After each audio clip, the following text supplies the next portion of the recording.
नमस्कार, स्वागत है आपका राजनीति 24 न्यूज में। आइए डालते हैं इस वक्त की बड़ी खबरों पर नजर।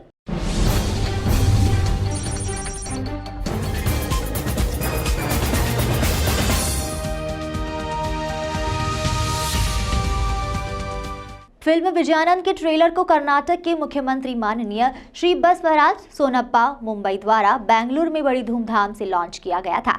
फिल्म विजयानंद के ट्रेलर को दर्शकों की जबरदस्त प्रतिक्रिया मिली थी। ऋषिका शर्मा द्वारा निर्देशित फिल्म में वीआरएल ग्रुप ऑफ कंपनीज के एमडी विजय संकेश्वर के जीवन पर आधारित इस फिल्म में अभिनेता निहाल आर ने उनका किरदार निभाया है। अभिनेता निहाल आर, निर्देशक ऋषिका शर्मा और निर्माता आनंद संकेश्वर ने इंदौर में फिल्म विजयानंद का प्रमोशन किया। वीआरएल ग्रुप ऑफ कंपनीज के सीईओ वीआरएल फिल्म प्रोडक्शंस के प्रमुख आनंद संकेश्वर ने कहा कि हर बेटे का हीरो उनके पिता होते हैं, इसलिए मेरे भी हीरो मेरे पिता है। मेरे पिता ने बहुत मुश्किलों से अपनी यात्रा शुरू की।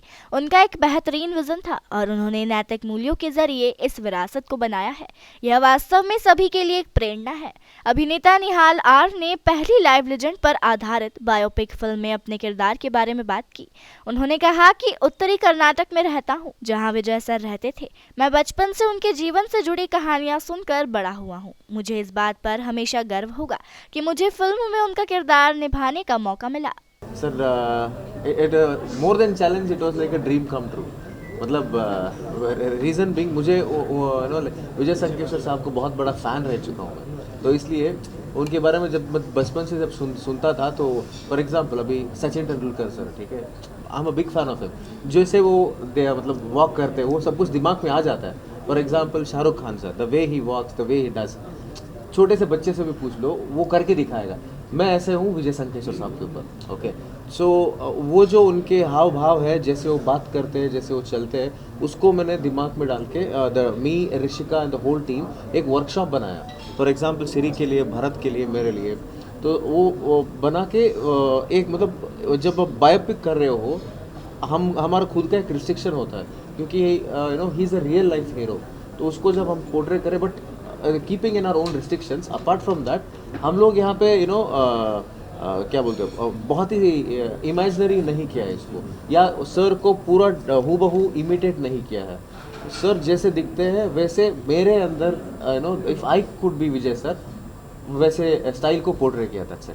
हाँ, बहुत अच्छा क्वेश्चन है। पिताजी जब ट्रक शुरू किए थे, वो दूसरा कलर था, चॉकलेट कलर, जो नेशनल परमिट को यूज़ करते हैं, जो हमारा लैंग्वेज में, ट्रांसपोर्ट लैंग्वेज में एनपी बोलते हैं। तो जब उनको एक मैगजीन में वो पढ़े कि यूरोप और अमेरिका में जो ट्रक को पीला लगाते हैं, ट्रक या बस आगे और पीछे थोड़ा, एटलीस्ट थोड़ा तो लगाते हैं, शुभ करके, साइन ऑफ अ गुड। तो इन्होंने क्या कर दिया, वो पूरा ट्रक को ही येलो कर दिया। और जब हमारे पास 11-12 ट्रक था, तो लोग ऐसा हमारे को उल्टा बोलते थे, नहीं नहीं आपके पास 70-80 होगा, क्योंकि जब भी हम देखते हैं वो पीला कलर ही देखते हैं। वो उतना फास्ट रिकॉग्नाइज हो जाता है, वो नोटिस हो जाता है। कितने राज्यों में रिलीज हो रही है ये मूवी? कितनी? All over the world. तो पहला चैलेंज तो ये है कि ये अलग एरा में सेट हुआ है, और हम लोग आज की युवाओं को क्या होता है कि हमें वो पता नहीं है कि उस टाइम लोगों के माइंडसेट कैसे थे। बिकॉज आजकल वी आर वेरी एक्सपोज्ड, और आजकल का जो हम लोगों की लाइफस्टाइल है वो बहुत अलग है। Back then it was different. तो मुझे तो पहले ये जानना था कि हाउ वाज देयर वर्ल्ड। तो उनका प्रपंच, it was to revolve around the family, और वो घर में बहुत बड़े स्ट्रेंथ बन के रहते थे। बिकॉज हम भी जब से बचपन से घर आने के बाद पहला सवाल ये होता कि माँ कहाँ है, बिकॉज वो है तो सब ठीक है। तो वो घर में जो रह के बाकी सबका ख्याल जो रखते हैं, तभी जो बाहर जाके काम करते हैं वो निश्चिंत होकर काम कर सकते हैं।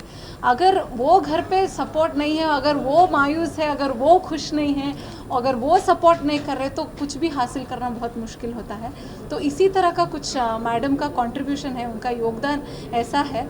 तो वो तो चैलेंजिंग था क्योंकि कैसे सोचते थे, हमें तो शायद उतना ममता वात्सल्य हमें पता नहीं है आजकल के लोगों को। हम लोग थोड़ा, we are all digital people, so हमारी डायरेक्टर मैम जो है ऋषिका शर्मा मैम, उन्होंने बहुत तैयारी करके उन्होंने ब्रीफ किया था, वर्कशॉप किया था। मैं भी खुद माँ से बात करती थी और खुद ललिता मैडम से मैं मिली, मैंने जब उनसे बात किया, उनसे कहानी सुन रही थी कि क्या उन पे क्या बीत रही थी, वो कैसे थे।